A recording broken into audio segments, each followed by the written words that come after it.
షర్మిల తెలియకుండానే వాళ్ళ చేతిలో పావుగా మారింది.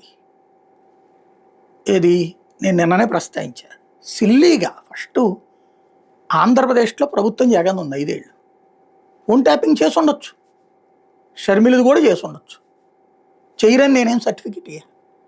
కానీ జగన్కి సంబంధించి ఏది కేసీఆర్ చేయించి ట్యాపు కేటీఆర్ అది తీసుకొచ్చి జగన్కి పంపించాడు అనేది కావాలని అక్కడేదో జరుగుతున్న దానికి ఆంధ్రాలో ఇక్కడ లింక్ పెట్టడం.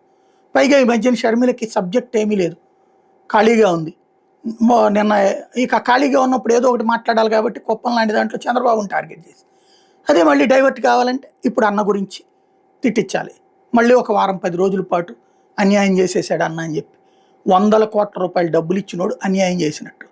అధికారం నాకు కావాలి, నువ్వు తగ్గించుకో, లేకపోతే నువ్వు సంపాదించుకున్న ఆస్తిలో కూడా నాకే వాటా ఇవ్వు అంటే అది కరెక్ట్, అది జెన్యూన్.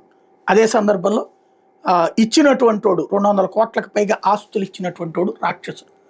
అది ప్రచారం చేయడంలో అద్భుతం, గ్రేట్.